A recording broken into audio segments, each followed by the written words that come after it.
Now turn to Section 2.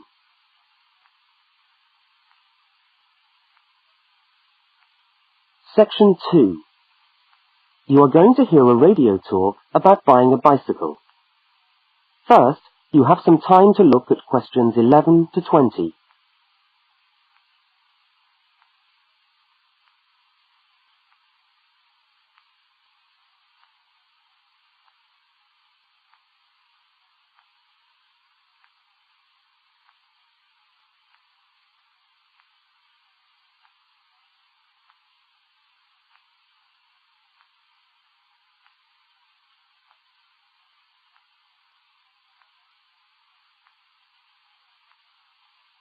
Now listen to the first part of the talk and complete the notes by filling in the numbered spaces 11 to 20.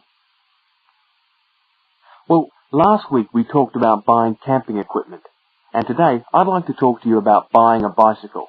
A simple enough exercise, you might imagine, but there are lots of things to look out for to make sure you get the best deal for your money. Well, the range of bicycles is enormous. There are racing bikes, touring bikes, mountain bikes, or just plain ordinary bikes for riding around town. They vary enormously in two basic ways: price and quality.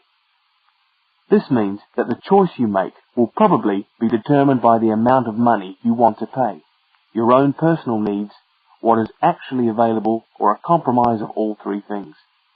However, in broad terms, you can spend anything from $50 to $2,000 on a bike, so you'll need to know what you're looking for. Single-speed cycles, that is bikes with no gears, are really only suited to short, casual rides. Their attraction is their simplicity and reliability. After years of neglect, they still manage to function, though not always too efficiently. If it's basic transport you're after, then you can't go wrong. Three-speed cycles, on the other hand, are all that is really necessary for most town riding, going to the shops and things like that. Like the single-speed bike, they're simple and reliable. If you are going to be going up and down lots of hills, then you'll probably want something more efficient. 5 and 10-speed bicycles are best suited to riding over long distances or hilly terrain and to serious touring. So if it's serious touring you're interested in, get a 5 or 10-speed bike. However, it's worth remembering that the difference in price between a 5 and 10-speed cycle is usually very little, and so it's well worth paying that little bit extra to get the 10-speed one. So I would tend to recommend the 10-speed bike as the price is similar. However, you'll be getting better quality components. Now the next thing we need to look at is size. Buying a cycle is like buying clothes. First of all, you find the right size, and then you try it on to see if it fits. Contrary to what you might imagine, the size of the cycle is not determined by the size of the wheels, except in children's cycles, but by the size of the frame. So you'll need to measure the length of your legs and arms to get a frame that is the right size for you.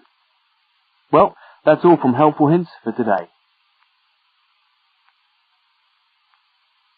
That is the end of Section 2. You now have half a minute to check your answers.